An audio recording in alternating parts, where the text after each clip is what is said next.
Well, hello, hello, hello. It's your girl, Sean LeRae, coming to you with Boss Talk Live. You know, it's Wednesday, so it's 6 o'clock and it's time. So, Boss Talk, that stands for bold, one of a kind, sensational superstars, and that's you. So, as y'all know, we've been doing Men's Health Month and Black Music Month. And you know, I love my music. So I am really excited about my guests tonight. These are some staples in the music business. They have been behind the scenes, in front of the scenes. They've been directing and producing and musical directing, just like a little bit of everything. And the basis of it all is their musicianship. And so I think there's a thing about being like a real musician when you kind of wear a bunch of different hats and you're good at all of them and you can just make music happen. And, you know, music soothes the savage beast. So we're going to bring on, I have three gentlemen. So yes, it's gentleman time. So I have three gentlemen coming on tonight. And so I want to start with our first guest, who is Wayne Linsey. So Wayne Linsey is a musician, producer, arranger, songwriter, and TV personality.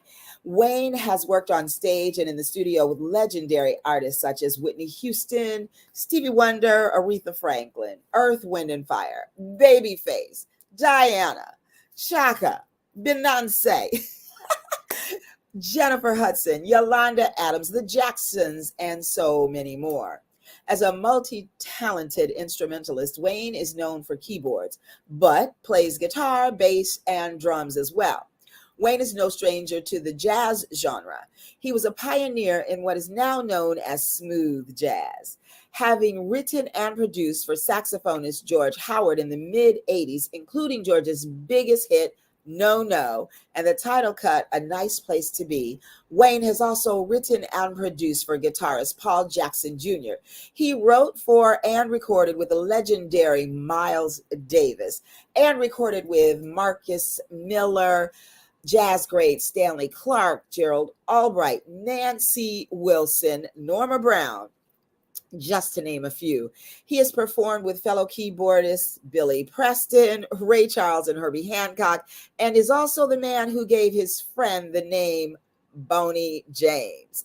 Wayne has spent so much of his career on TV, having performed on all the major award shows from BET Gospel to the Oscars. Wayne was also a member of Wayne Brady's variety and talk show house band. Now, most recently, Wayne was a member of the very last Tonight Show band with Jay Leno, where his comedic skills were recognized by Jay, leading to an opportunity to be featured in numerous skits on the show. Currently, Wayne is producing other artists and doing TV shows and is an original member of the Ricky Minor Band. Some of you may know Wayne as Ziggy, the name that was popularized when Wayne joined Maze, featuring Frankie Beverly in 1984. Wayne has appeared on every Maze record since Can't Stop the Love, including his signature flute intro in the solo, Can't Get Over You. As an artist, Wayne's debut album, Perfect Love, was released in 1991 on Virgin Records under the group name Linsey, with his then wife, Lynn Fidmont. His solo album, A Song Without Words, on Head Rock Records, his own label, was released in 2009, and his CD, Wayne Linsey Presents A Swingin' Christmas, is available now. He wrote No Justice, No Peace as a response to the George Floyd murder. It will be released on all digital platforms soon. So, y'all know, without another word from me, please bring to the Boss Talk stage, Wayne Linsey. Woo! Hello, hello. Hello, hello. How are you? Thank you. I am well, thank you. Nice introduction. Yes, that's quite a resume you have there, Mr. Linsey. Well, thank you very much. Who knew when I met you just about a week ago or 2 weeks ago? Was that did I meet you at my sister's house at Vanessa's? You did. Yeah, it was at Vanessa's at the table. Yes. So who knew that you had all that going on? How about that, huh? I love it all. I love it all. And I don't want to forget that I'm really excited to join your event on the 8th, right? It is. A A player's got to player's play. got to play. Yeah. Well, Yeah, let's we're going to start have a with good that. time. Tell us about a player's got to play. A player's got to play is a jam session that I started, I guess, now 22 years ago or so. Wow. Yeah, I was in Santiago, Chile with Whitney Houston. And we went to this club. And I just had a remarkable experience that night. And the club had a motto on the wall that said something to the effect of, may this place be a home for the music. May the musicians, may the creators always have a place to share. And I ended up, myself and the drummer, Michael Baker, we ended up playing till like 6 o'clock in the morning. We got back to the lobby just in time to get the bus to the airport. But once we started playing, we never left the stage. We never spoke the same language other than the music that we shared. This guy, Luis Salendez, a guitarist, it was his jam session. And we just had such a wonderful night that I thought I wanted to do something at home where all of the musicians could come together and play in an environment other than our gigs. Because when you're gigging with somebody, like in that case, I'm playing Whitney Houston's music. We don't play just whatever we would like to play. Right. So that's where it was born, out of that. So I used to do it. I first did it at a club on Melrose, but I ended up finding a home at Cafe Cordial. And that became the hub. I used to do that once a month. I believe that I was there a few times, and I think I said this to you when we were at the thing over at the thing, because that's just the gathering of the usual suspects. We call it Evanescence. Yes. But yeah, I remember going to that. That used to be our spot. Yeah. We loved it. I'm a Valley guy. Yeah. So I had been talking to Tony about me possibly doing something at the Regency. And I was actually doing a residency in Santa Monica at a place called 1212. And that didn't really, it wasn't a good fit for what I wanted to do and what they wanted me to do. And so I wanted to find a place where I had more control over what happened. And so I talked to Tony, and like I said, he and I had been discussing it for a few years, me doing something. I didn't know what. But anyway, so, we're trying to make it work, and, we're struggling. We have our challenges. The parking is kind of difficult sometimes, and getting the word out, and people are still a little afraid to come out post-pandemic, or if you can call it post-pandemic, because people are still, So anyway, that's what we're doing. But we've had some good nights at the Regency. Yeah, and I think I know the night that we were all out there was when we were celebrating Pop that weekend. That's right. And the house was full outside. It was packed out there. It was bumping hard. Yeah. So I'm sure it's going to be great. And I'm getting my table. Well, please do. I'll send you the link. Yeah, the tickets are on sale on Eventbrite. You can go to Instagram. A player's got a player. That's PLAYAS. GOTTA. A player's got a play is an Instagram account, or you can go to my Instagram account. The link for the tickets is in the bio of the Players Gotta Play page. But a lot of the info is on my page because I just created that page. So there's not too many followers there right now, but most there's a few on my Wayne Linsey account. All the stuff I will put it up before we end tonight. So let's say hey to the folks out there. Hello. Hey, my cousin. That's my cousin Raquel. Hello, Raquel. And Jerry Gigi. Hey, Gigi. She's very accomplished. Welcome, Ziggy. Thank you so much. And I know somebody's going to be smiling in a minute because his cousin is on. And let's see. Rocky loves the title, Players Gotta Play. Oh, she got the spelling right. Go ahead, girl. She did. Hey, Mavis. Welcome. Mavis is from Mississippi. Huh. Wow, that's great. Well, go tell your friends because this show is going to be a great show tonight. We have some very accomplished music legends, staples in the biz here tonight, and I'm very excited. And then we're also going to bring on some new school who is family because we are going to get to meet Wayne's son tonight. And he is also known, well, Courtney W. Linsey, but also known as Professor Whoa. And I went to that website and I got to Well, tell his other name too, that's actually the alternate name. He really is Sunwo Love. Sunwo Love. That's the one I Right. couldn't think of. Okay, great. Yeah. Well, I got to tell you, I love what he is doing with that Professor Whoa thing as a therapist of young folks and an educator. I love that. So I can't wait to talk more about that. Yeah. You gotta somebody want to say hey, hello, Wednesday. Hey, what's Deborah? up, cousin? Or is that Deborah? Deborah. That's my cousin. Okay. Hello, cousin Deborah. Welcome. So, well, let's take a second, and I want to bring on our next guest. And so now, this is someone that you all know and don't know that you know, maybe. Amar Khalil. Amar was born and raised in the music mecca of Oakland, California. He has been honing his music craft since the tender age of 11 years old, y'all. And in 1998, Amar became the lead singer of the Platinum Plus R&B group Tony Toni Tone after frontman Raphael Sadiq left to pursue other musical ventures. Amar's smooth, sultry tenor voice and incredible stage presence has been a perfect fit for Tony Toni Tone and has made him a crowd favorite across the globe. With no new Tony's project in sight, Amar went into the lab to bring you something new from 1/3 of the famous trio. Amar's new single, By My Side, is sure to engage its listeners with every riff and melody. By My Side is an instant classic.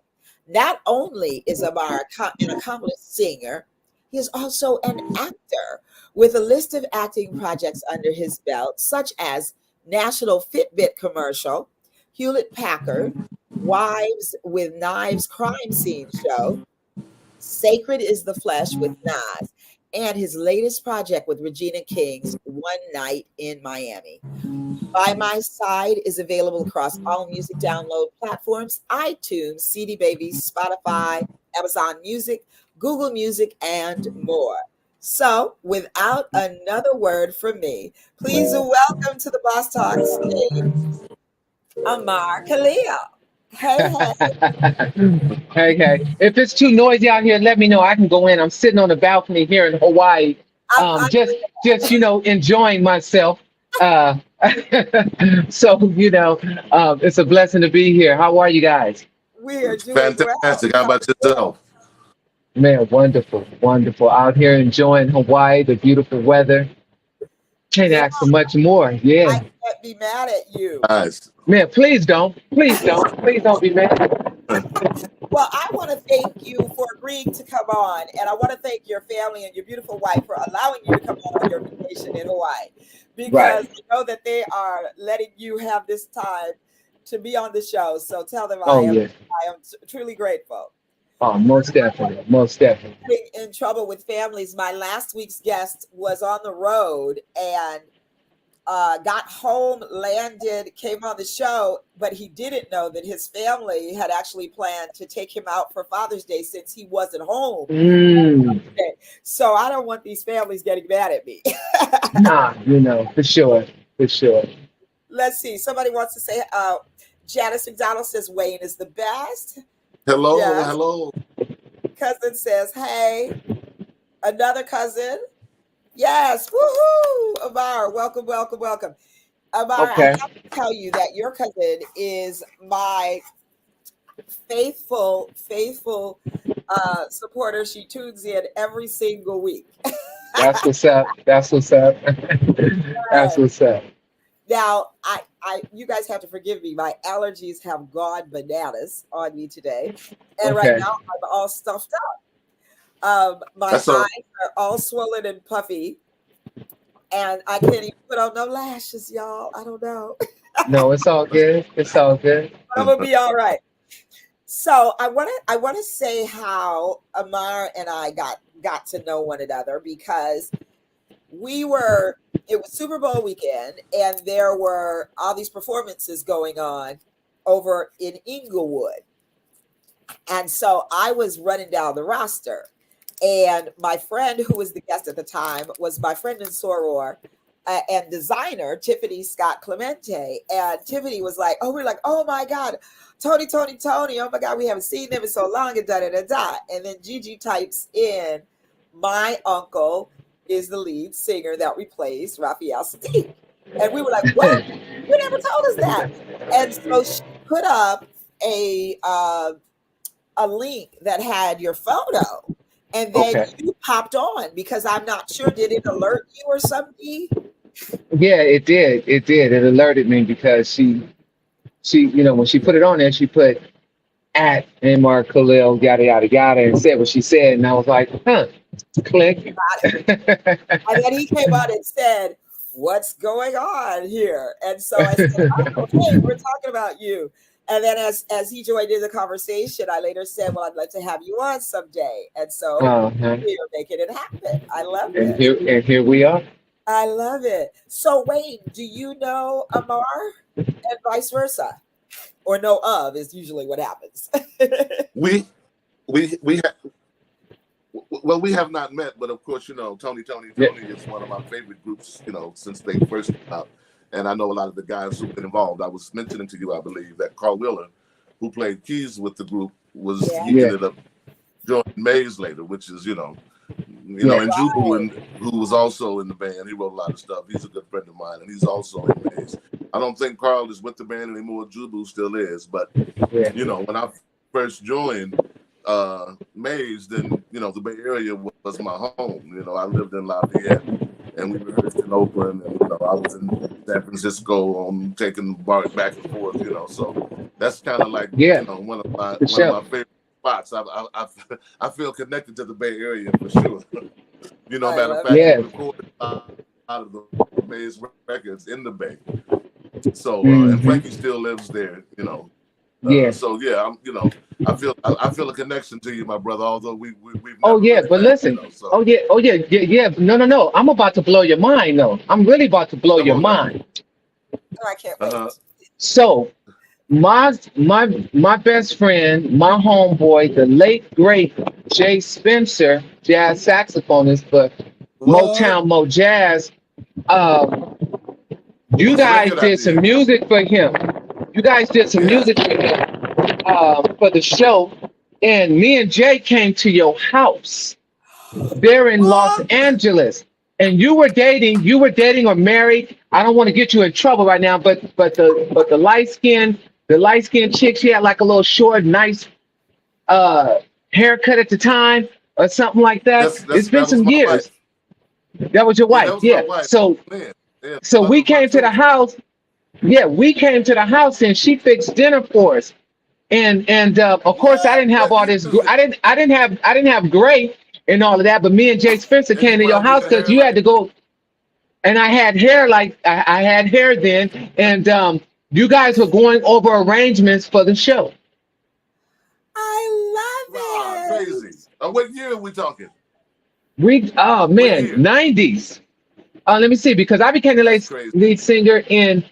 lead singer in '98 of the Tonys for 20 years, and and that's when Bruce Nim had Steve McKeever had Motown Mo Jazz, and That's right. so and so and Yeah, I so it was in did the night. Jake's record over there. I also did the Norman Brown. I did Norman's first two records Exactly, and exactly. Jay And me Spencer. and Jake, yep, Yeah, and Jay, me and Jake I came was so sorry came to about your him house. passing.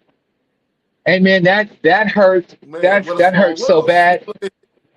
Yeah, yeah. So Yeah, yeah, man. so we know each other, Yeah, but it's been well, so it's good to see long. you again. Yes.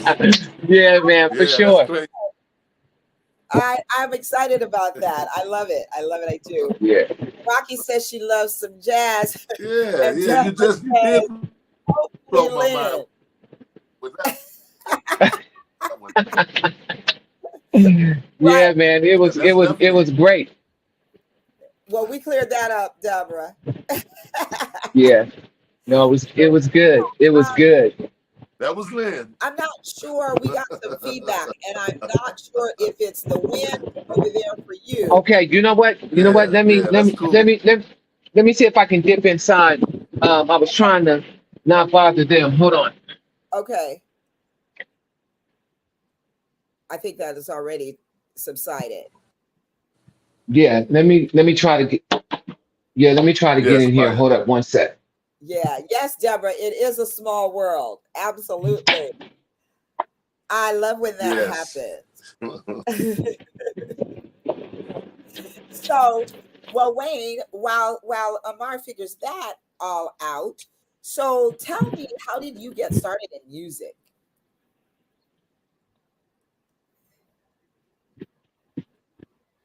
Uh-oh.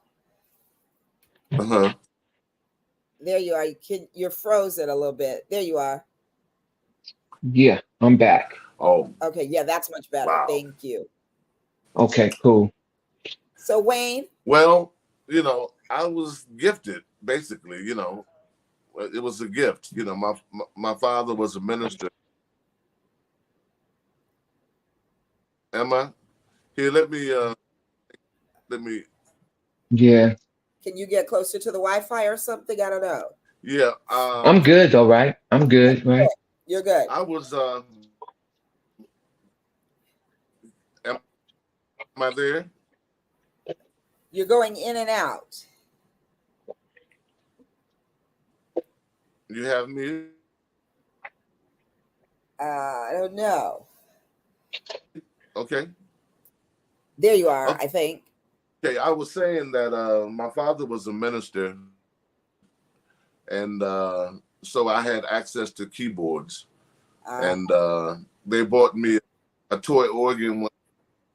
Is it okay? And it's just, I started drums when I was in the 4th grade. When they said, "Who wants to be in the band?" I was like, me, and because I already was considered a musician by that time. Wow, by the 4th grade. I was always yeah.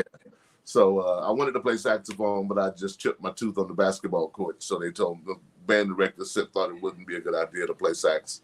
So he told me to play drums, and I ended up being the drum captain and accepted as a double major at Howard, and it was my second So you instrument. were the drum captain in the band.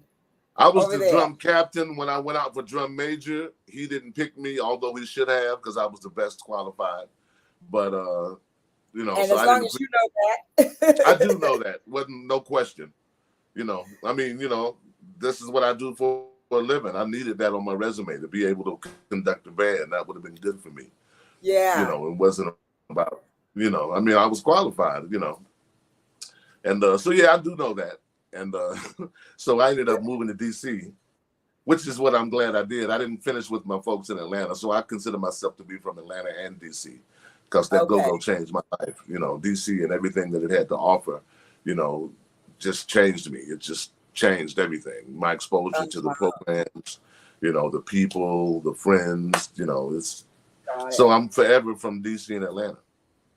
Got it. Now you were born in Georgia, in Atlanta? No, I actually was born in Knoxville, Tennessee. Oh, right? Okay. But my father was South Carolina. My sister was born in Atlanta. We left Tennessee, went to Birmingham, Alabama, where I lived from 62 to 66.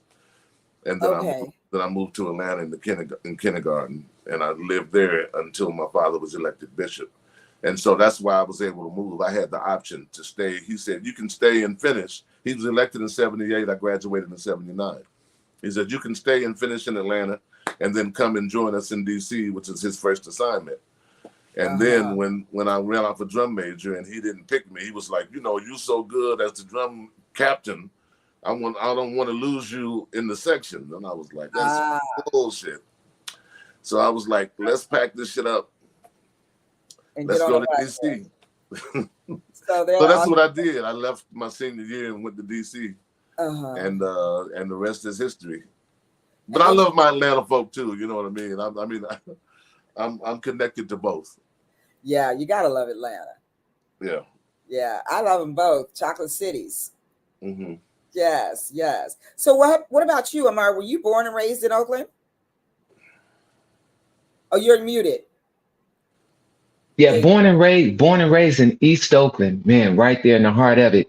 I lived right across the street from Herschel Happiness, who used to be the organist and keyboard player for Larry Graham and Graham Central Station, and his brother William Kennedy was the jazz drummer for the Yellow Jackets. He used to be, and so um, I started off playing drums. William Kennedy was my drum teacher, and he gave me my first 5-piece Pearl drum set. So walking out of my grandmother's house, and so my uncle played music and all of that, and he had the full setup in my grandmother's basement. And Ted Sparks, who used to be Natalie Cole's drummer, he lived by us, and so had my homeboy Parrish down the street was a bass player. It was so many musicians around us, so it was kind of inevitable. I was born and raised in Oakland, and I grew up around all these awesome musicians and players and singers and everything like that. You know, the Escobedos, Sheila, Oh and all yeah. of them, from the Hawkins family, Walter and Edwin Hawkins and Lady Tremaine Hawkins. Matter of fact, Hey. um, their son, Jamie Hawkins, he and I are like this. But Jamie, when you talk about an excellent, excellent, excellent singer, songwriter, musician, keyboardist, and he's a pastor now. Um, he's a man. But anyway, Jamie and I worked on all my music together because Jamie is just he's like Jamie Hawkins is he's so underrated, but he's awesome. So yeah, I grew up in Oakland. Yeah. God, I love it. Gigi says, yes, East Oakland, my hometown too. No place like it. But of Oh, for course, sure. well, it sounds like you were like in this neighborhood with everybody who kind of could nurture your craft. Yeah, and then the so it's funny because when I was in so me and Raphael, uh we grew up together since we were knee high to frogs, and we had a band way before the Tonys even became the Tonys. Our band was called Kick Band, and then his brother Dwayne was in a group called Omega. They was in a whole nother band, and um it was just so many different bands and things like that. But oh, do not let me lose my train of thought. Do not let me lose my train of thought. It happens. So I grew up. So yeah, that's that age. That's that age kicking in. I wrote on it. So at our junior high school, um, it was a lot of musicians and players there. So I was in there playing trumpet, playing drums, and Raphael was in the band playing trombone and bass. And so our junior high school had a talent show, and I didn't know that at the time. But when we got there in 7th grade, they were like, "Oh, we got to having a talent show." So I was like, "Oh, I'm getting in the talent show." So I ended up singing Bobby Caldwell's "What You Won't Do for Love," Ah, yeah. and everybody went crazy. They were screaming, and they were screaming and hollering and everything like that. So I was like, "Oh, okay, this might be the start of something here." And so the choir teacher, Mrs. Phillips, was like, "Boy, how come you're not in my class?" And I was like, "Oh, I didn't know I was supposed to be in your class." But uh, she was like, "Next semester, you're in the choir." I said, "Okay."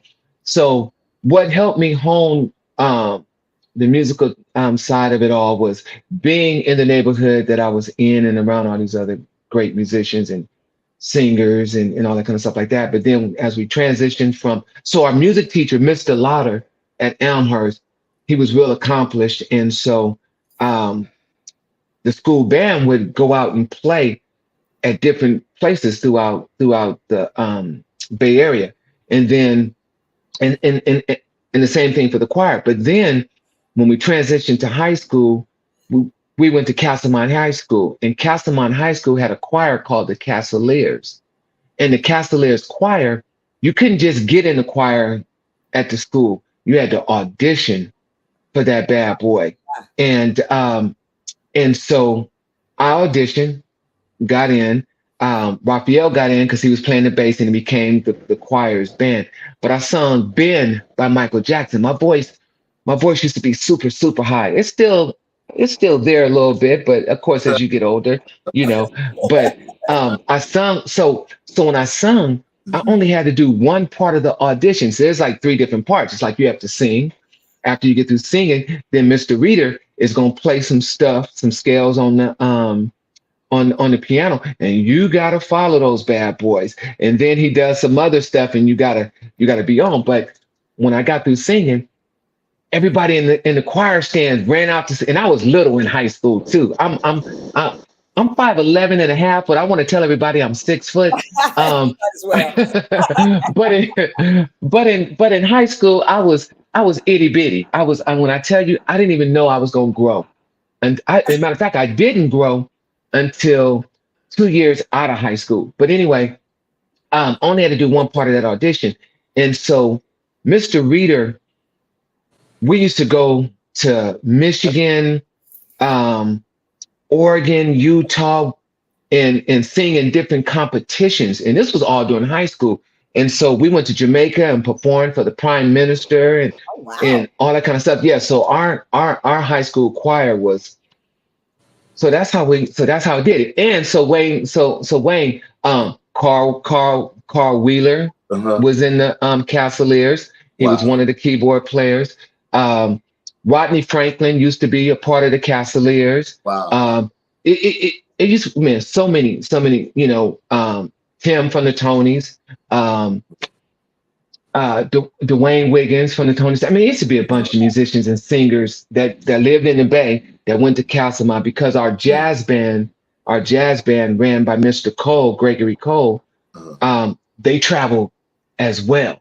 So yeah, that's how I honed my thing. I know I said a lot, but yeah. You get to. I love it all. Gigi says she remembers the Cavaliers.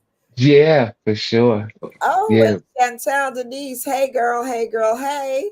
That's the Texas Twister. She just landed on Texas soil. Okay. Thanks for tuning in, sis. So I'm trying to play with the layout. No, I don't like that. Don't like that. Where'd y'all go? I don't know. Oh yeah, it went small on us. It went small on us. I don't like that. But You had the side by side, and there you go. Yeah, I guess that works. That Oh works. yeah. Okay. Shadi wants to hear some singing, so we'll get to that.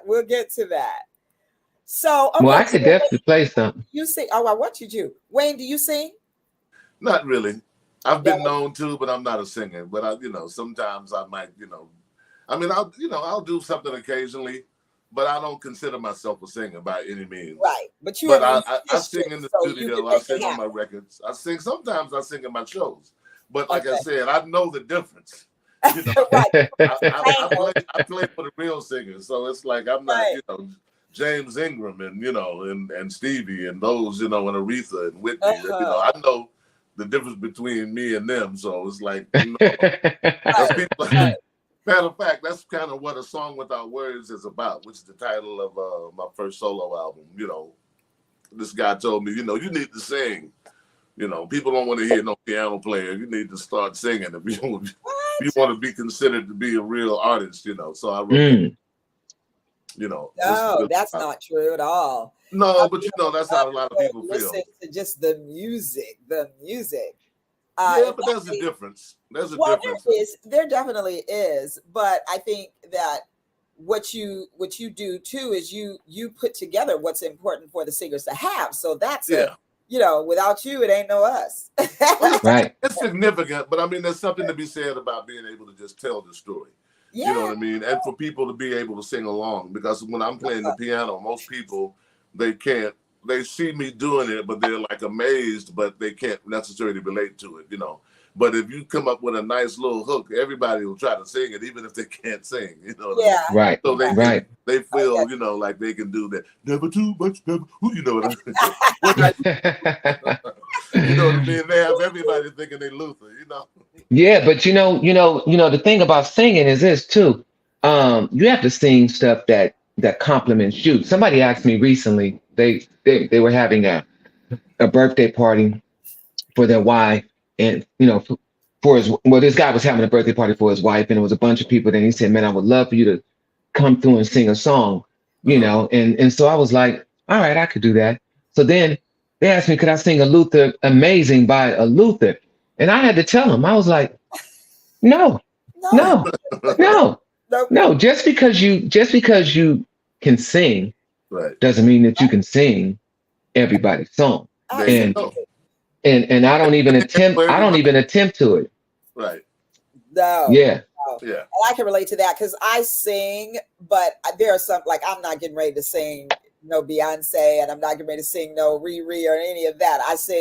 I am really good at the blues and songs that tell a story There you and all of go. that. And I have the Hmm. timber and all of that. I can do me some Macy Gray all day. I can do Jill Scott, For sure. For sure. long walk. I know my lane. You know what Uh-huh. I'm saying? Man, So you gotta absolutely. know your lane. You gotta know your lane. And for me, it's just like fun because I just like to perform. I like to rock Uh-huh. out. I like to, have a good time. Hmm. But we're not trying to Right. go and play the, Carnegie Hall or the Microsoft Theater, but I'll be good in a little club. I'm having a Uh-huh. ball. Uh-huh. Uh-huh. For sure. For Now, there's sure. a question on the table, Wayne. Are you the Wayne that works with Sidney Wayne Which Davis? Sydney is that? Sidney Wayne Davis. I She don't know. used to do background for Marvin Gaye, Joe Cocker. She now sings with Marilyn McCoo and them. No, but I worked with everybody you just named. I Other than know. Yeah. I This worked is with Joe Cocker, and I worked with Billy and Marilyn, and I yeah, I saw was. that. Matter of fact, Billy and Marilyn was one of my first gigs. That was before I got Oh married. wow. I was Really? with Lola Falana and Billy Davis and Marilyn at the same time. Lola Mm. Falana. Yeah, I was her musical Okay. director. So I got to tell y'all a story. Uh-huh. So when I got to OU in Athens, Ohio, Uh-huh. as a freshman, Following your sister. following my sister, all I was known for was dancing. This girl would go to the party and dance. And so when I pledged, they started calling me Lola. And so Uh-huh. that was my nickname in college. And if Lanny joins on here, and a lot of times people will say Lola who, and I'm like, you too young, you don't know. You don't know. You don't know about Hmm. Lola. But Lola Yeah. Falana, she was my hero. I love me some her. She could go. Yes, Was a yes, serious yes. entertainer and vocalist. Absolutely. Yeah. Oh, I think we got somebody on the backstage. Okay, I'm super excited. So now we're going to bring on another guest and a legacy of the musical Mr. Wayne Linsey. We have his son, Sunwo Love. And I'm going to bring him on and I'm going to let him tell you about himself because I could not find his bio. So on me, but I hope he won't be mad at me and just come on and join us, Sunwo Love. Hello, hello. I'm sorry, I'm in a virtual world. I just wanted to, look like I was at my dad's house now. No worries. I love that baby grab back there. I love it all. So welcome to Boss Talk. Thank you for having me. I'm glad to be here. Good to have you. Yeah, what's up, Yeah. everyone? Hello, greetings. Hey, son. What's happening? Yes, sir. So, Oh, Atlanta's in the house now. Lanny Salter. Lanny is one of the ones that named me Lola. She pledged with me on my line. And she was with us just a few weeks ago in Miami, where the AKAs took Miami by storm. Delta Phi chapter. Nice. Thanks for joining us, Lanny. So, Sunwo Love. Tell me about that name. so the name basically came. I was asking God, how come you love some people more than you love others? Pretty simply, and how come I'm not one of those people? Mm. And I was in Pomona and I was driving and I just heard just the voice of the Lord just say, I see you like the sun and I know you by name and I know you intimately. I know you. Ooh. And then the next a couple days later, I woke up and the first word I heard was Sun Wo. And it was actually Sun Wo, Black Samurai G. And so Sun Wo to me just means shine like woe. It's just like a command, like go forth and shine like woe. Don't play small, go ahead and be who you were called to be. And that's just not a command for me. That's a command for everybody who I come across. So it just shapes my perspective of myself and the perspective of other people that I have. And then Black Samurai means servant of the Lord. So that's how it came out. You better come on up here and school us tonight. I love all of that. I love every Yeah. bit of that. Thank you. Yes. So you are still, I guess, and started out as a gospel rap artist. Is that correct? No, I didn't start out that way. Ooh, do Yeah. tell the story. Look, my dad's shaking his head. Woo! No, I started out more so, just making music that I was hearing on the radio, making music that I was listening to, and really, didn't have too many filters, didn't have too many things that I wouldn't say. And then, it's a long story that came forward from that, but just got to witness transformation in my dad, got to witness transformation in my parents, got to witness transformation in my own life and through the church that I ended up, going to with my dad playing keys at, and it really just kind of like started shaping my mind and heart a little differently. So my music began to change. So it wasn't anything that I did like, oh, I'm about to be a gospel artist. I never set out to be a gospel artist. I just set out, it just something shifted where I wanted to make music that was honest. So Wow. it turned out to be gospel. I love that. And it speaks to just following the voice and following the music, like wherever it leads you. And I appreciate that you were open to that. Thank you. Yeah. Beautiful. And sometimes it's not gonna always be gospel in the moment, but that is like the heart. I just call it kingdom music. Yes. So, I love that. Yeah, so it's just kingdom music. So it's from my perspective. Yes. I love that. Okay. So there's something that I want to talk about, and I'll have to share with you because I know I sound like I'm speaking underwater or something. I am so stuffed up. It is like crazy. Thank you, allergies. Yes. I have never sneezed. I think I sneezed more today than I have all season. So, but I do want to talk about Professor Woe, because I am fascinated and I have fallen in love with Professor Woe. And there's one song that I could not find last night when I wanted to show it to somebody else. So you'll have to tell me where I can find it. Okay. But it's the one that talks about the wiggle. Oh, the wiggle dance. Wiggle dance. Wiggle dance. So tell us about Professor Woe. So I've been a part of this organization called Children's Defense Fund Freedom School for about 10 years now. And I was a SLI, and then I was a SLI as a servant leader intern. Then I became a site coordinator. Then eventually I became an elevator trainer, which is like almost the highest you can go in that world. It's like getting a black belt in that field. And then I was a site coordinator, by the way. Huh? Is it after school world? Yeah, no, this is summer, more so summer. Okay, because I was a site leader at after school world. Oh, yep. Thank you. Okay. And so I ended up doing one of the summer programs, and the principal saw me and she said, "We want to hire you as a teacher." So I ended up getting hired full-time as a teacher. And when I started teaching, I realized that my students were disengaged in some areas.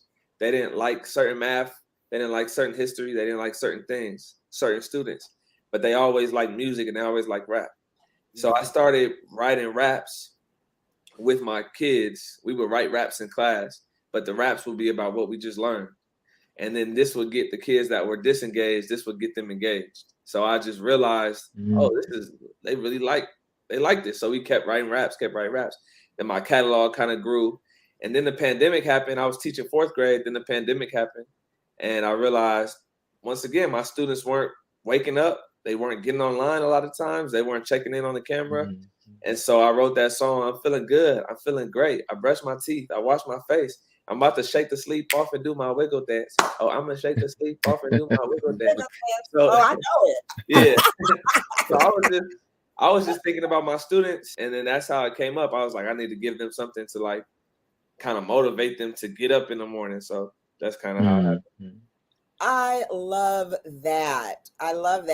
It's music that motivates me to get up in the morning. I know that. Yeah. So, and I love the disguised learning piece, because that's what led me to be a therapist. I was teaching, I put together a disguised learning program and took it to LAUSD, and they wouldn't let me do it in the school, but they let me do it in the after school.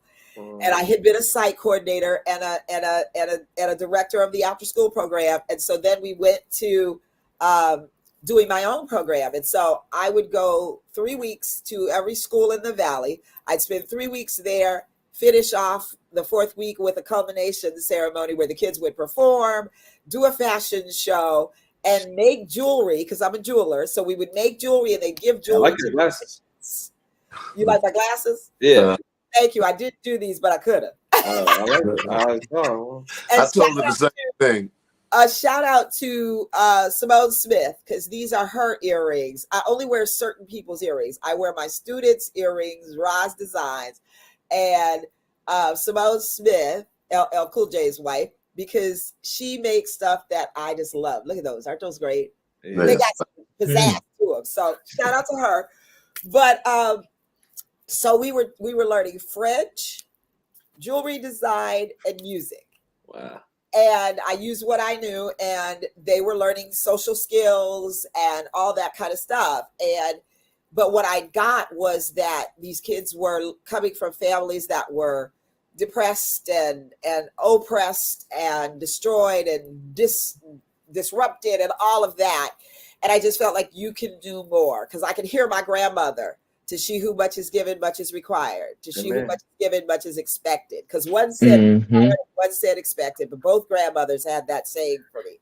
Wow. And so I thought, you should do something. And then I went online and boom, all the schools popped up. And I went finally to have a meeting just to keep the girl from bothering me and end up enrolled. And so at 50, I went back to school to become a therapist. Wow. Now I am. And I think the music, like I use music and art in this therapy thing, because I feel like people sometimes might not have words to express what they're feeling, particularly if they've had some kind of trauma. But there's always a song, that even songs without words, Wayne, that speak to their heart. I have played some stuff that made people cry. Yep. Just from the music. So I love that whole concept. So Lanny said she needs to do the wiggle dance in the morning. Yeah, listen to it. Absolutely. And I'm not a black belt. I'm a senior blue belt taekwondo, but I'm not a black belt. I was saying that it's like getting a black belt in that world of education, like Right. So you have an educational black belt in that field, for freedom schools, Yeah. When I found out that Gigi was a black belt, I was like, girl, you better go, because Gigi is so quiet and unassuming. But she is a bad girl. Obviously. Yes. So I have a question for you, Wade. So did you discover Sunwo had this musical talent? Was it automatic? Like, how did that come about in the family? Well, interestingly enough, I'm one of those people that when I was little, I always thought that I would probably end up with a woman that was talented so we could have talented kids. Okay. So, you know what I mean? When Lynn and I hooked up, I always prepared my house and his life to be successful in music. In other words, he had a drum set before he was born. He had 5 keyboards that was in his playpen. You know what I mean? He had every access to everything, and he was always there, right? And then 7 years later, then Lil Mama was born, Alana, right? Now, the two of them have totally different personalities, And also, Courtney, he suffered a burn when he was about 15 months old. And he had to have a skin graft and a surgery that I think that kind of made him a little more, subdued in terms of personality. He's just like a real quiet, like an angel spirit. Courtney really is like an angel. I keep an eye on him. I mean, he really, even to this day, he's like a walking angel as far as I'm concerned. Wow. My mama says to me, my mother says, son, you all right, but Courtney got your daddy's spirit. And I say, well, he got it through me, so it's cool, It's all working, exactly. You know what I mean? It's in the family, you know what I mean? But to answer the question, let me speed it up, so Courtney when he would see me play the piano when he was really young, it seemed to me that he looked at it as though I'm not as good as my daddy, so I'm gonna do something else. So he wouldn't just play if he wasn't instantly good, right? So he took sports and made sports his thing. He did soccer, he did basketball, he just found his own little lane, right? And then my daughter came out. Well, I don't know if I told you, but my ex Lynn, their mother, is a singer. We had a record together on Virgin, and we've done a lot of stuff together. She's successful in her own right vocally, and as you know, in her own career. But anyway, Alana came out like singing from like day one. I mean, I got video of her in like 2 weeks old trying to imitate her mama's notes, right? So we used to call her Little Magic, you know, when she was 2 years old. Little Magic, you want to sing, right? So we'd give her the microphone and stuff that, you know, and she'd start singing. And so Courtney wasn't yet singing, you know, he was still a sportsman. So I remember we had a party at Leon Ware's. I threw a surprise party for their mother at Leon and Carol Ware's clubhouse in the marina. And Lonnie sang Shanice, when I close my eyes, I break down and cry. Oh, yeah, like yeah. She's 3 years old. So I said, you know, and I always gave Courtney the opportunity. Courtney, you want to sing? You want to do something? You know, this is your legacy, you know? And so Courtney said, yeah, I'm going to do something, Dad. I said, what you want to do, son? He said, I'm going to dance. Okay. I said, what? Courtney said, give me the Wild Wild West. The Wild Wild West. So Courtney got to dancing, and he started doing the Wild Wild West, and that was his first time I saw him take the stage and command it. And he danced to the end of that song. He was tired, and he was slinging it, and he was, you know what I mean? But after that, him and his boys, then they ended up turning into a dance crew. Then they started rapping. You know, Courtney was talking about how it was for him with his music, right? I didn't let him listen to a lot of vulgar stuff outside of headphones, but I understood that it was going to be what the kids and his friends were doing. So I was like, you can pretty much play what you want to play as long as you put it in your headphones, but you can't run around with this motherfucker, you know what I mean? Blasting. Right, no. So then they had the nastiest little song they recorded in my studio one day that just brought tears to my eyes. I mean, it was vulgar, nasty, right? And I was like, son, you know, you got to understand, first of all, you know, you're not starting from scratch. You already are a product, you know, you're Bishop Linsey's grandson and you're my son, you're your mama's son. So whatever you do is going to reflect on us. You don't have a clean slate, right? And the record that your mama and I did, we can play for you and you can play for your kids. Are you going to play this little FU song for your children, you know? And I said, you have to decide whether or not you're going to be a contributor that's going to do something positive with the gift you've been given, or whether or not you're going to go out here and contribute into this filth that we have plenty of and we don't need more of. Right. And I think it must have resonated, you know, at some point, you know. So, but that was the first day he brought tears to my eyes with that song. I mean, literally, that like, but I mean, you know, I'm not a perfect father. I'm not a perfect person. You know, I didn't raise them to think I was perfect. So I've had my share of disappointments in his life as well, because, you know, that's what it's about. It's about being authentic and honest and letting people know who you are. Yes. And so, you know, I'm going to keep it moving. I mean, it's probably way longer answer than you ever asked for. But, it's all good. I'm here for all of it. Okay, but we're talking about him and his evolution from my eyes. So, you know, I was always that dad that watched him do what he was doing. And so his dance group turned into a rap group. And when they first started rapping, Courtney was doing the hooks. And I was like, no, son, if they rapping, then you need to be rapping. I was singing mostly, yeah. Yeah, that's what I'm saying. He was like the singing guy in the group, in the rap group. And I didn't say you don't sing, but I'm like, don't sell yourself short, son. You need to rap like they rapping. And and that's what he did. And the circuit was born. And I mean, they were off the hook. The circuit was good. They could dance. Courtney was crumping. He was, you know, he was that young hip hop, baggy pants, you know, the clown and all that. He went through all that, you know. And then, you know, when his mama and I split up, then he, you know, his wild side just really grew because I wasn't in the house. And he really, you know, came close to, you know, messing his life up in major ways, you know. He's got a really, really close friend that he grew up with now who's been in prison for over a decade now, I think, you know, and he was like another son of, you know, he was like family. And, you know, and I'm just thankful that God spared him in many ways in order to come back around. Because once me and his mama split up, that's when my wild side also went crazy. You know what I mean? So we go crazy. It happens. And he saw my dad come to me and say, "Son, I want to see you clean your life up before I die." And it took me about a year later before I actually quit doing cocaine. Wow. And I took Courtney and I went back to church, and I was like, I need to let God loosen my life in order for me the balance necessary for me not to end up that guy. And one of the first things I wanted to do was make sure my kids knew who their father really was. So if I ended up dying in the streets or doing something stupid, they wouldn't have to rely on other people telling them my story. Wow. So I told both of my kids, my 9-year-old daughter at the time, or wherever else she was, I was like, your dad is doing cocaine. And I'll be back. I'm giving my life to God. You watch what he does. He's going to turn things around for us all. And so that's kind of through Courtney seeing my transformation, which you spoke of earlier. That's kind of how, you know, his life got centered in Pasadena, which is where he is to this day. I mean, you know, he lives in Pasadena. He taught in Pasadena. He was named one of the 50 most influential Black men in Pasadena. All of this, that's what the church was that I ended up. That's awesome. Being a part of. So that's enough. I think that kind of answers it.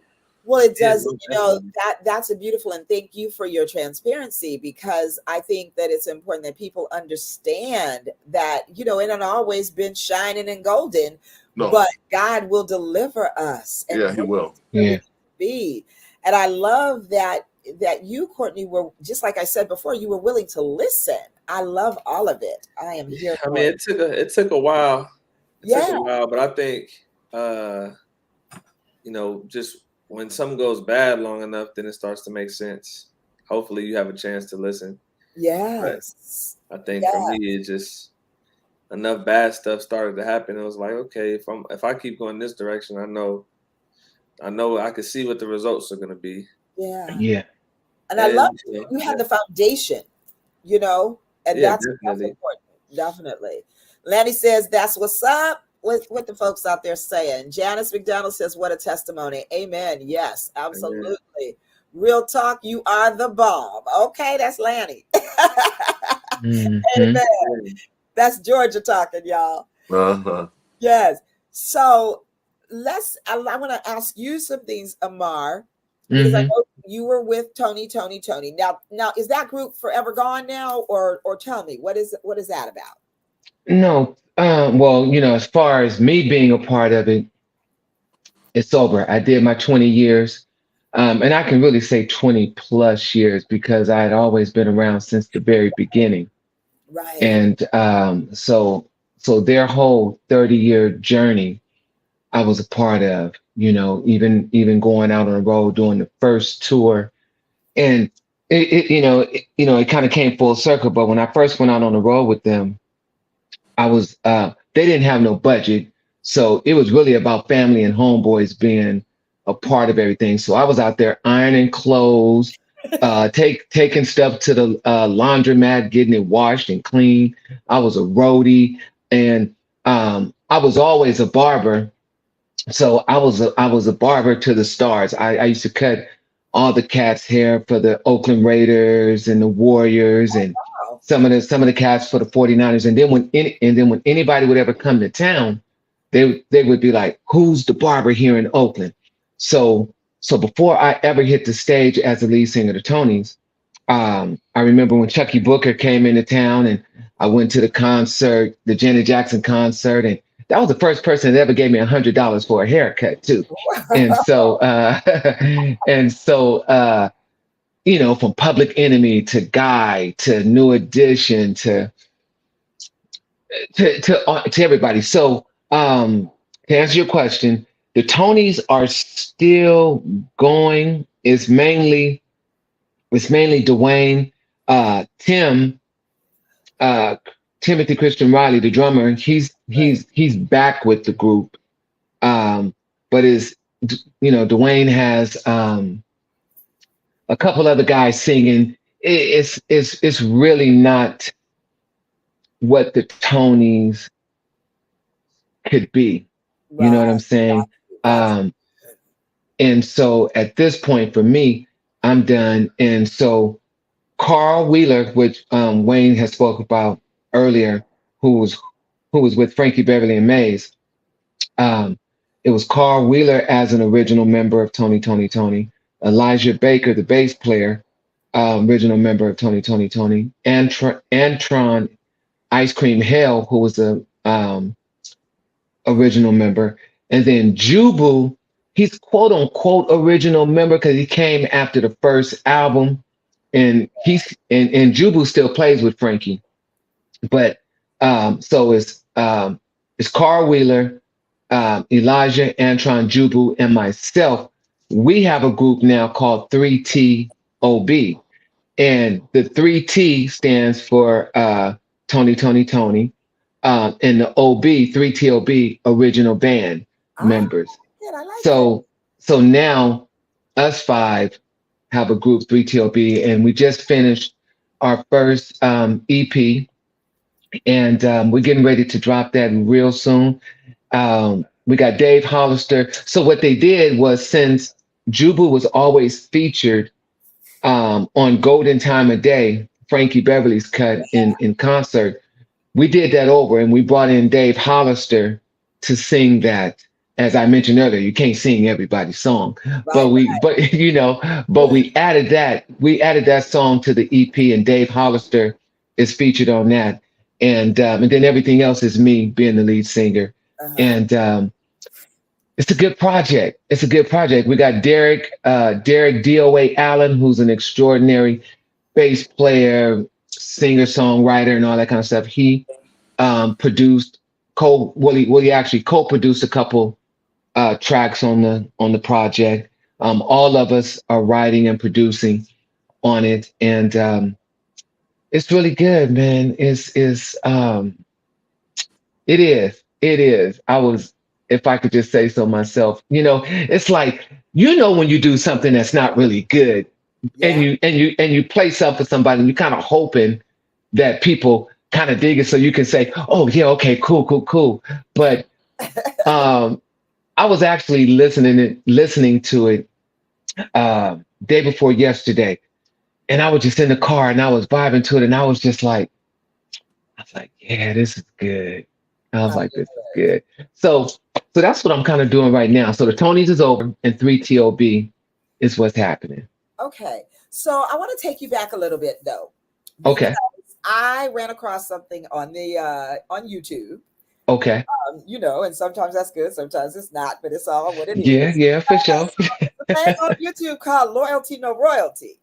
Oh yeah. So after watching that right there, I was seeing like there was some mess in the game back in the day.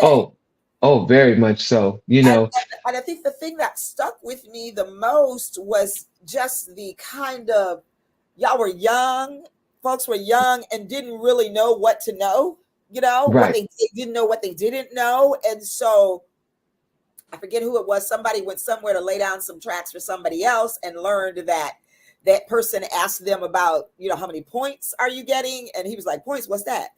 Yeah, that was John McClain. That was John McClain and all of them over there. Janet Jackson, right? Yes. Asked, well, why are you not getting these? And he's so like, well, wait, I'm supposed to be getting points. So he goes back and starts asking questions. Yeah. And Elijah, I remember Elijah, and what was the name that some girl in school renamed him because he said he was always bougie? Elijah, Javon Bourgeois Baker. Yeah. So he was he family, or was it the other two?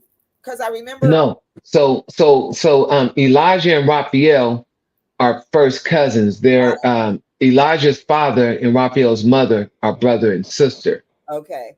And then Antron Ice Cream Hell, the one of the keyboardists, and Timothy Christian Riley, the drummer, they're first cousins because their mother and father were brother and sister.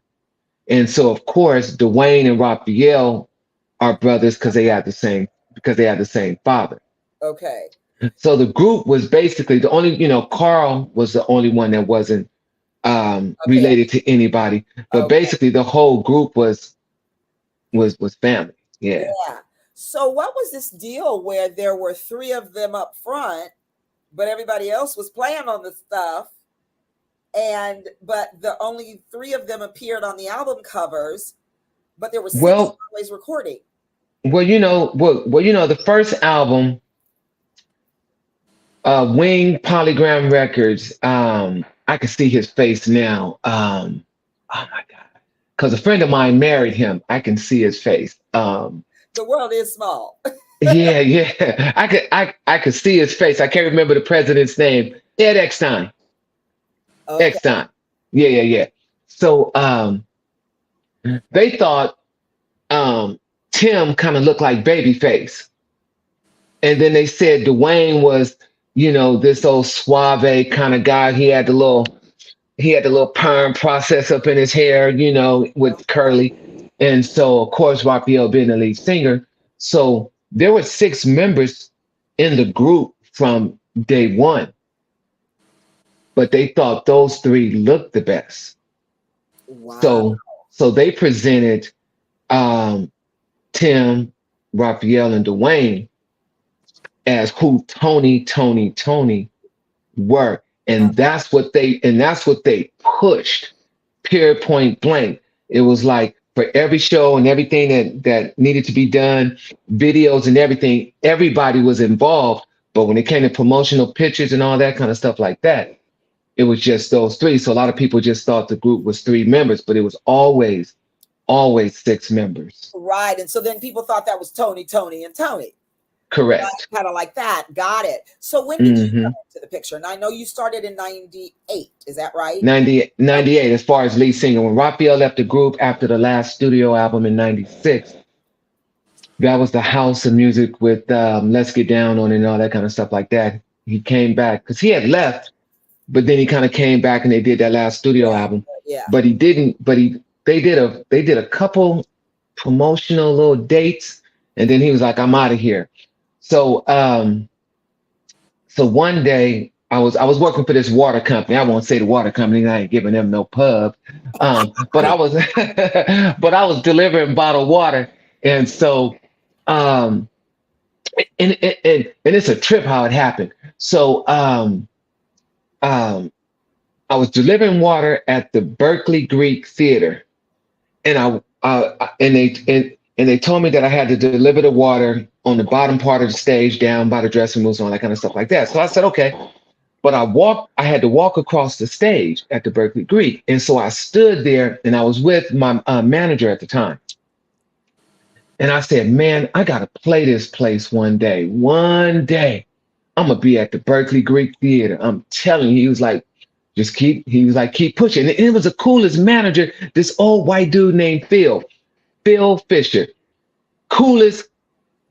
Coolest dude ever, because if I could just tell you all the stuff that he did when he knew that music was my life, he would just let me off at any given time. And not only that, he would actually say, look, I'll go with you, but we're gonna have to work a little later to finish up the route. But I want to go. So he was so juiced about it. He would go to interviews, and we would be in uniform, but we would go places, do interviews, and I'd have to go sing somewhere and all that. But anyway, so we're walking across the Berkeley Greek, and I said, I need to play that. So over the next, I don't know how long it was, days or a couple weeks, I was getting off work, and I got off work early, but I was still in the big water truck. So I said, let me stop by Dwayne's real quick and see what's happening. So I pulled this big old water truck in front of Dwayne's studio in West Oakland, and I had so I got out, went inside. So he was in there working on some music. So he was like, hey man, you got time to sing some background vocals on something? I was like, yeah, for sure. So I went in the booth, sung it, and when I came out, he was like, dang, I forgot you and my brother got the same kind of vibe in that whole thing there. And I said, right, and that was my open door. That was my open door when he said that. So I said, Dwayne, what's up with the group? What's up with the Tonys? Y'all not performing nowhere? He said, nah. He said, we can't. I I don't know. Does it sound like I'm going out to y'all, No, or I got crunch? I hear a clicking. Yeah, I got crunching. I don't know what it's from. I don't know if it's from my earpiece or So let me put the other one in Okay. and take that other one off. It's real Can you crunchy. Yeah, that must be something else. I don't know what that is, But it stopped. but it might have been me. My bad. So Uh-oh, there it goes. so oh, Be it started still. back up. Don't move. It's Don't move. Yeah. Okay, I won't move. So well, better yet, ain't nobody in here. So really, let me see if I can just hang this up and you can still hear me. Okay. Hello, hello. Can you hear me? There you are. That's it. There you go. Oh, There we okay. So so I said, man, what's up with the group? Y'all, it was since ever since the Raphael left, we're not, we can't do anything. And I said, really? I said, well, listen, I said, do people still call y'all for shows and all that? And he was like, all the time. I said, really? go. I said, well, check this out. I said, if you ever decide you want to do those shows, I'm your man. I can do it. So he was like, for real? He said, you know the songs? I said, Dwayne. I said, dude, I've only been here since the very beginning. And I'm talking about before, like when we were knee-high to frogs. So he was like, right, okay, bet. And I said, well, I got to get out of here, bro, because I got to get this truck back to work and I got to go. It might have been 2 days later, 3 days later. He called me and said, hey, we got an opportunity to do this summer jam with Missy Elliott, MC Hammer, yada, yada, yada, and everything. You think you could do it? I was like, oh, for sure, let's go. So we did that show. The very next gig was at the Berkeley Greek Theater. Wow. With Rick James, Roger Troutman, and Zapp. It was the last show Roger did before he passed away. Wow. I was like, oh my God, I'm at the Berkeley Greek Theater. You just... I love that. I love that you called it out. You spoke it, and that you were ready. Yeah. My sister always says, be ready so you don't have to get ready. Oh, for sure. And when they said, could you do, you're like, yeah, I do know all the songs. It's like it's like that understudy waiting for that main character to get the flu or something, right? Exactly. I love it. I love that. And the trip part about it, I wouldn't have never wanted Raphael to lead the group because I actually loved the group, and I actually loved just watching them grow and do their thing. And I was a fan, you know what I'm saying? I was a fan, but when the opportunity presented itself. Yeah. And what better person to replace someone though than somebody who admires the work and is appreciative of the work. So yeah. I love it. Wayne, you were getting ready to say something. Yeah, I was just gonna share a little story, when Courtney was like a really, like all coming up, we used to play a lot of Tony Toni Tone in the house. Okay. And one of Courtney's favorite songs, we would put this on and he would just go crazy. But we used to laugh because Courtney would say, my ex-girlfriend is at home. he didn't know. Is at home. Is at home. And we let him think that's what it was. That's hilarious. Gotta love it. He was 4 years old, 5 years old. Yeah, that's all you need to know at that time, right? Yeah, she's at home. Yeah, that's right, Courtney. Your ex-girlfriend's at home. I love it. What are the folks saying out there? My soror laddie says, I love this show. Well, thank you, sis. You've been here since the very beginning. Thank you. Thank you. Hey, that's another soror in my sands, Deborah Cottrell. Okay. Mm-hmm. From the DC area, and Valley Queens says that's hilarious.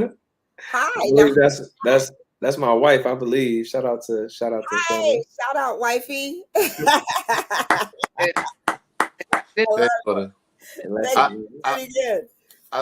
you for lending him to us for a while. Yeah. I would like to give a shout out to my other bloodborn daughter. I mean, my other bloodborn child. That would be Alana.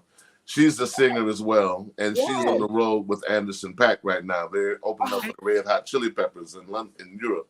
Oh, I love it. And they have a group called GAWD, G-A-W-D, Good Ass Women Deserve. I love that. So if you're on Instagram, it's Experience God. And it's Alana and Elena. So, you know, I'm proud of both of my kids. They I followed, like it. They followed in the footsteps. So on IG, it's G-A-D. G-A-W-D. Well, it's actually Experience. G-A-W-D. G-A-W-D. And that's on Instagram? That's Instagram. Okay. God. Experience. Oops. I got another quick story about Rick James. Yes. Okay. So that night when we performed at the Greek, he got off stage and he said, you motherfuckers. He said, y'all did this. He said, okay, but I'm gonna see you at the next show. He said, I'm gonna see you at the next show. So the next show that we did a show in Sacramento. He wasn't there. The very next show that we did after that, after those first couple of shows that I did, we had a show in Colorado with him. So we opened up for him in Colorado. So we did our thing and we were like, yeah. So he got out there and he was killing. And he was working hard. He was working so hard. That was the night in Colorado that Rick James had his stroke. That was the first time he had ever had his stroke. What? So, but he finished the show, and when he got off stage, they were helping him off stage, and he was humped over, and we were at the bottom of the stairs coming down as he was coming down the stage, and they were helping him, and they had the ambulance there and everything, and they were getting ready to put him on the gurney. And before he got on the gurney, he looked at us and said, I got you, motherfuckers. and all we could do is just bow down. And, absolutely. But man, I'll never, ever forget the moment. So being with the Tonys was, as you've seen in the documentary, Loyalty, No Royalty, there's a lot of stuff that happened. Yes. At the end of the day, the journey and the experience was absolutely beautiful. And it was almost like you said, Brother Wayne, when you said that, you going through your trials and your tribulations and the thing that you go through, that's what makes this life so beautiful, is when you can understand that it's a journey called life. And God will never leave you nor forsake you. Mm-hmm. You just got to be open and willing to receive what He has. That's it. That's so true. That is so very true. Thank you for that. Yeah, you're preaching.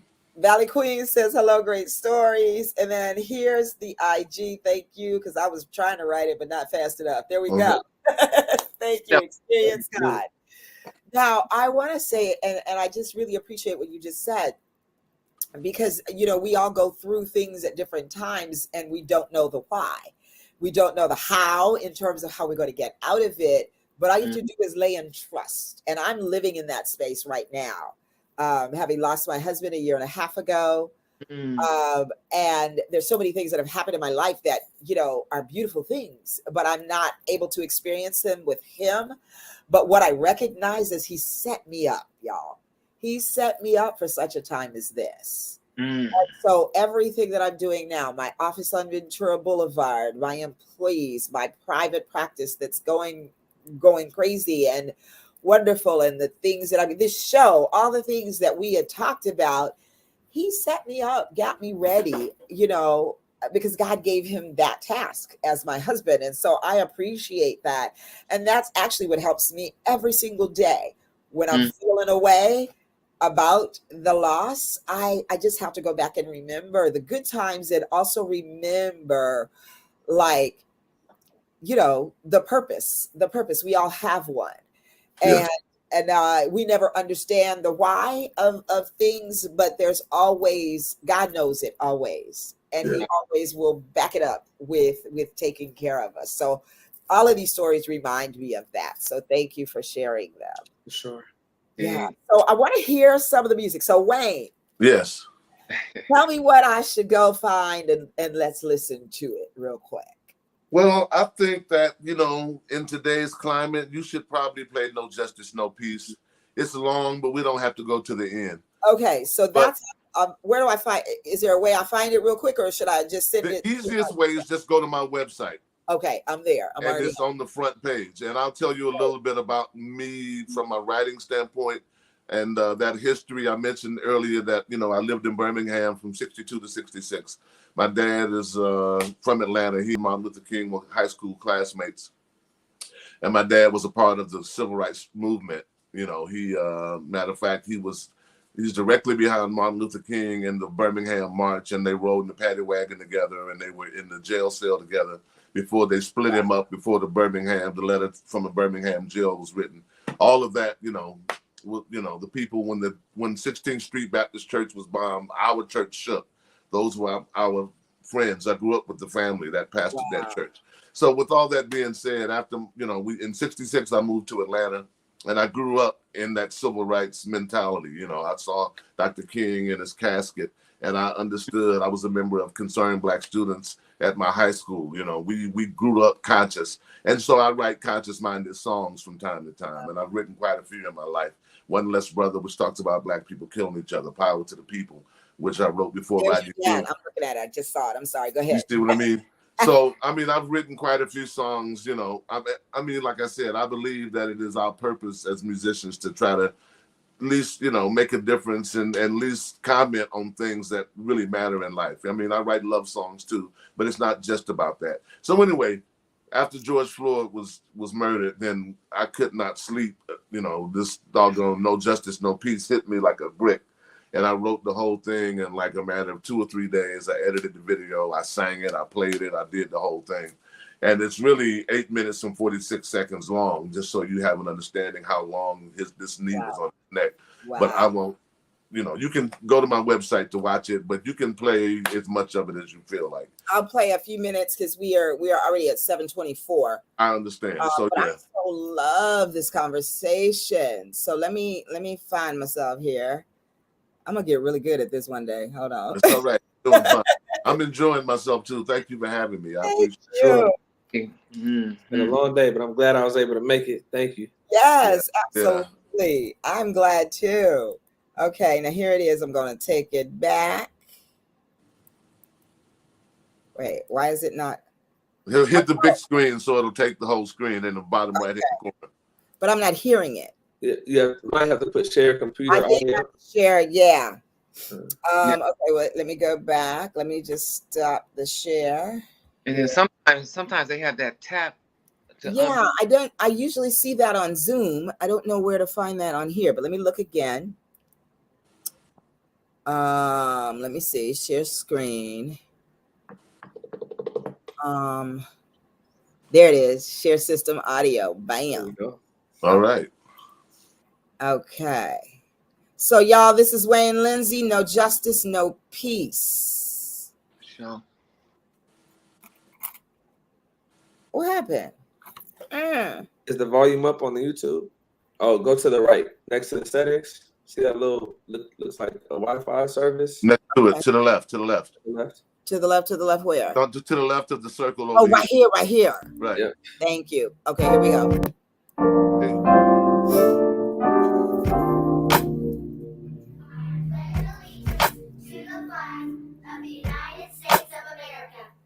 To the republic for which it stands, one nation, under God, indivisible, with liberty and justice for all. I lived in Birmingham, Alabama till 1966. Everything was segregated, people marched in the streets. My dad is from Atlanta, went to high school with King. They put their lives on the line, they believed in a dream. They marched and they wanted the world to see how Black people were treated in our country. I watched my daddy go to jail. He's the one who would sing. Back then, when you marched in jail, you see, well, Connell let the dogs lose, the hoses too. They remained nonviolent, had to be hard to do. The nation was embarrassed, so they promised change. Some things got better, most remain the same. Yes, we are angry, it's been 400 years. The blood, the death, our mother's tears. After all the oppression, I still can say, yes, we are Americans, we're here to stay, and I'm proud to be an American. I wouldn't want to be nothing but American. Raise your hands with me if you're American. That's right, so glad that I'm American. I said I'm proud to be an American. I wouldn't want to be nothing but American. Raise your hands with me if you're American. That's right, so glad that I'm American. No justice, no peace. No justice, no peace. No justice, no peace. No justice, no peace. No justice, no peace. Mute your microphone. No justice, no peace. Oh. How dare you try to tell us what we can't do? We can kneel before the flag, it is our flag too. There's never been a war in which we didn't fight. We've bled, we've cried, we've given our lives. They took us from our homeland, but now that we're here, I got a little something I want you to hear. You've been promising equality for far too long. Honky went underground, made you think he was gone. Colin tried to tell you what was going on. You didn't want to hear it, told him to be gone. After all the injustices that we've been through, we still love the red, white, and blue. This is our country, the land of freedom, liberty, and justice. That's the reason I still love you in spite of the fact you still won't take your knee off our necks. I'm proud to be an American. I wouldn't want to be nothing but American. Raise your hands with me if you're American. That's right, so glad that I'm American. I said I'm proud to be an American. I wouldn't want to be nothing but American. Raise your hands with me if you're American. That's right, so glad that I'm American. No justice, no peace. No justice, no peace. No justice, no peace.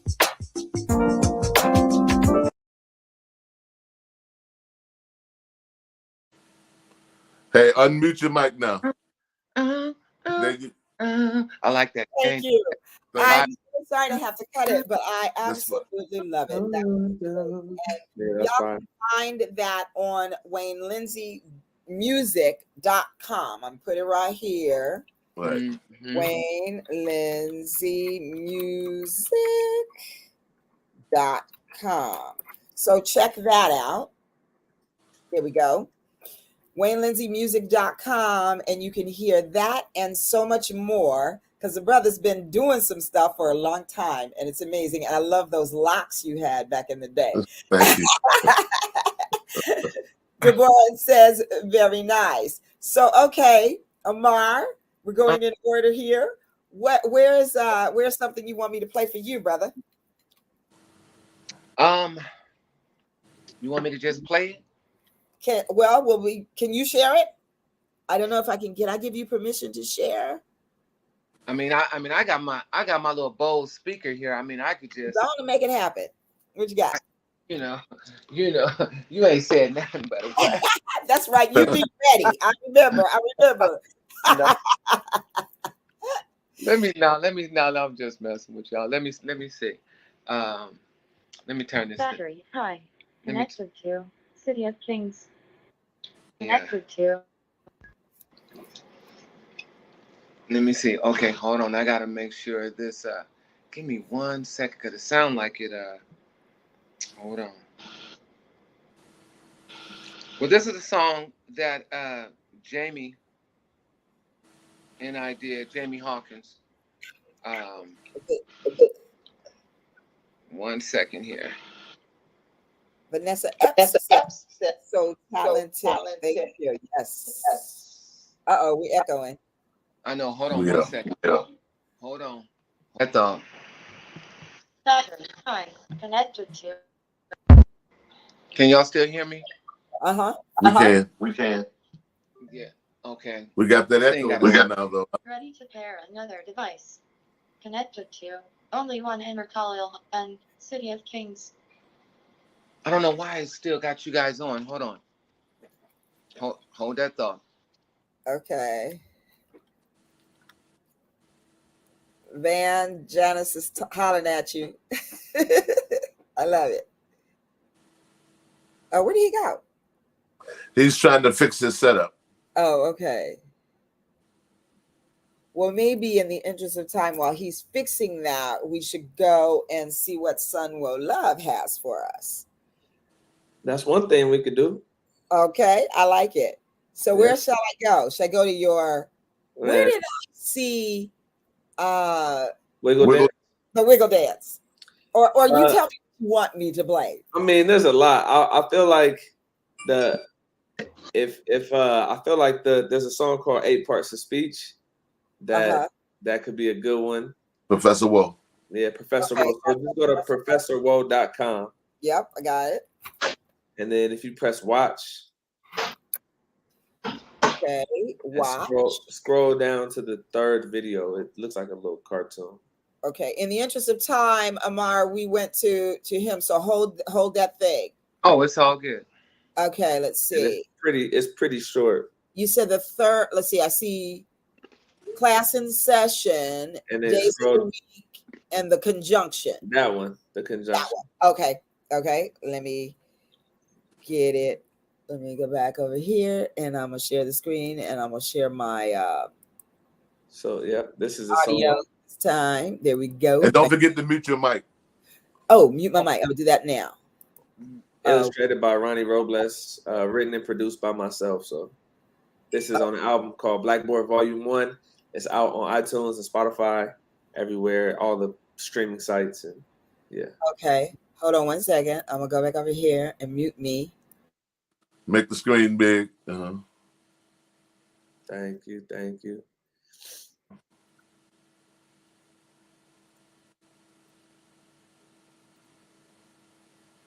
Yeah, if you press play, and then it'll show up.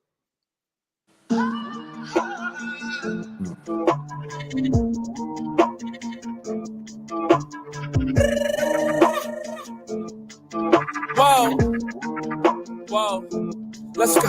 A verb is an action word, like rappers sing. A noun is a person, a place, or a thing. Adjectives are used to describe a noun, like beautiful, intelligent, black, and brown. Wow, whoa, oops, oh my. Interjections are words of surprise. A pronoun is a noun, but basic. He, she, him, her, or they are replacements. A preposition is preposition before, like on, under, after, before. An adverb helps describe the verb, like quickly, swiftly. How did it occur? I got broccoli, grapes, carrots, and beets. The conjunction is the and in between. First you learn to rap, then you teach. These are the 8 different parts of speech. Peace.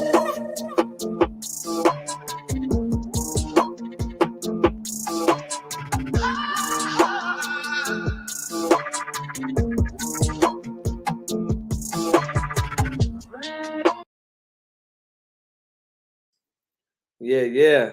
Yeah. You're still on mute. Yes, sir. Unmute. Thank you. Sean. There you go. Okay, let's say that again. I love it. Kids Thank definitely would want to learn that way. Yeah. So appreciate that so much. Gwendolyn McNeil says, nice show. She loves the guests. Yay. Absolutely. I am so impressed. But all of y'all, okay, Amar, what you got? Okay, this is a song called By My Side that Jamie and I did. It was, I got a video to it. It's on YouTube and all that, but I'm going to play it right now. And, if it's too loud, somebody go like this to just tell me to bring it down or up if you can't hear it. Okay, you don't want me to play the video from YouTube? It's up to you. Y'all want to see the video from YouTube? He wants to play it loud. He wants to play it loud. Well, no. The only reason why I was gonna play it here is because I want you to see the video. Okay. But it's it got it. Well, the intro. I'm gonna go with you. You want to do it this way? It's kind of long. You got to see me driving up to the thing, and you got to go through all. We can skip the intro. Oh yeah, it's up to you. Well, I'm gonna just play it. I'm gonna just play it. Go Y'all ahead. just Go Right. ahead. all right. I want to tell you that I love you. You mean everything to me. Through all this time, Turn it up. somehow we stay together. Through the good and the bad. Stay by my side. This is for you. Oh, we've been together for so long. Can't believe we made it through the years. And the love we had, somehow we kept it strong. Through the hurt and all the tears. Even when I felt I needed space, you were there inside my heart. And you know, if you ever go away, you tear my whole world apart. 'Cause I need you by my side. I need you by my side. Promise me to stay in my life. 'Cause I just don't know what I would do if I never had you without you. It took a little time to know for sure that I could trust in you. Never knew the beauty I would find in loving you and needing you. There were times when I felt I needed space, but you were still there inside my heart. And you know, if you ever go away, baby, you would tear my whole world apart. 'Cause I need you by my side. Thank you. Yes, yes, yes. I am here for all of this. So let's see what the folks are saying. Deborah says she needed that when her son was in school. I can relate, Gigi. I could have used it too. Gigi says, she says, Amar, that it's a great video. So we do have to go back and watch it on YouTube. It's By My Side. Debbie wants to see the video. Go to YouTube, By My Side. By My Side. It is awesome. Love it. And the Valley Queens is just applauding it all. So listen, you guys, thank you so much for joining me tonight on the show. Thank you for hanging a little bit over time. I really appreciate it. Love everything you all are doing, everything you have done. Music makes the world go round, and it certainly is the thing that saves my life every time. So I appreciate what you all do, and I want you to keep doing it and let us know where we can find you and what you're doing next. So Wayne, you first. I know I'm going to put, what is that website? The YouTube, the event. Well, if you go to Players Gotta Play on Instagram, at Players Gotta Play, then you can get the tickets on the link and follow me there, and follow me at Wayne Linsey, Linsey. Players Gotta Play. And so the next show is July 8th, and we moved the time back to 9 o'clock. So we're going to have a party. And my featured guest is going to be Babe Animal ATL. She's off the hook. She's been on the road with CeeLo Green recently, and she can really sing. She's my featured guest, one of them. And, so we're going to have a really nice party on that Friday. You know, I've been kind of catering to the crowd, and we have like a nice crowd that likes to party. So we, you know, it's a little more funky. They were calling us jazz night, but we're a little more funk than we are jazz. Yeah, I love it. So anyway, that's what Players Gotta Play. And so, and follow you at Wayne Linsey at Instagram. Yeah, I just dialed you in. That's me, right? And just Wayne, also, what's your name, Wayne Linsey. Got it. And also a Players Gotta Play is the event page. Got it. Okay, did I get this right? A player's got to play for tickets for July 8th at the Regency. Yeah, both of them are at. You left the ad off. A player's got to play. Okay, That's what yeah, it the ad. Yeah. Okay. Oh, And then follow at Wayne Linsey. Okay, cool. Follow both, yeah. Follow both, y'all. All right, Amar, what we got? Only one. So it's only the number one, Amar Khalil. At only the number one, Amar. Yep, AMAR KHAIL. Wait, KAHLIL, right? Yeah, KHLIL. Only one. Got it. I love the Valley Queen. She got it, y'all. There we go. That way, Lindsay. And then Yes. okay, only one. And okay, did I get that? Let me see. Yeah. Bam. Gonna Is that play right? too. Yeah. Okay. Yeah. Only one. Yep, that's it. Only one, Amar Khalil. Yeah. All right. Perfect. So follow Amar, y'all, at only one, Amar Khalil, and then Professor Wow, Sunwell Love, Yep. aka Courtney W. Linsey. Yep. Yep. Where we find you? Cool. I'm everywhere that my name is. You can Google Sun, SUNWHOA. That's one word. Sun, like the sun in the sky. And What is it again? Sun, SUNWHOA. And then there's so at Instagram it's Sun Woe Love. Okay. Instagram. But if you put Sun Woe, I'll pop up. I'm one of the few with that name. And if you put my website, sunwoe.com, and then there's also professorwoe.com. So Woe is just spelled WHOA. Okay. And, Professor Woe. They got it in the chat. Right? Yeah, professorwoe.com, sunwoe.com, and Sunwoe Love on Instagram. Sun Woe. Oh, Lord. Shout out to Chuck in the building. He said follow both. Okay, I think I got it. Let's see. Google Sunwoe, IG Sunwoe Love, ProfessorWoe.com. Sunwoe Love, ProfessorWoe.com, and Sunwoe.com. That's perfect. And then all those Sunwoe Love on iTunes and Spotify and all the places you can find music, Sunwoe Love. I love it. Yeah, go top of it, Amar. I'll definitely follow you back. Appreciate you. Thank you. Yeah, I got you too, Amar. I'm already on your page. Boss Talk LA, thank you. You are so welcome. Deborah Mills, cousin Deborah. Yes. Thank you all for joining. Yeah, it's all good, and it's so good to reconnect with you, Brother Wayne, because hey, same here. What a blessing.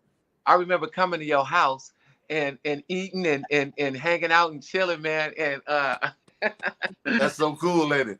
I love that. Yeah, man. Guys, looking like your daddy. Robert said that. I love it. Listen, you guys, thank you so much again for being here tonight. Wayne, I will see you on July 8th with all my peeps in the house. Looking forward to it. And Amar, is it A or by the way? Because they were saying Amar on Amar. Yeah. Okay, Amar. When you come down south, you and your wife, holla, we'll have dinner. Yes. And I want to definitely get you connected to some folks with some kids, Professor Woe. Absolutely. Appreciate you all. Love you all. Thank you for all of our viewers out there for coming back once again to Boss Talk Live. And I hope to see you next Wednesday at 6 o'clock Pacific time, 7 o'clock Mountain time, 8 o'clock Central time, and all of you East Coasters at 9 o'clock. It's your girl, Sean LeRae, and I'm going to tell y'all, shalom, y'all, live loved. Thank you for joining us on Boss Talk LA. All righty. Talk that's bold, one of a kind, sensational superstars, and that's you. Peace. Love y'all. Peace. Y'all say, Play a Thank second, you. y'all. All right.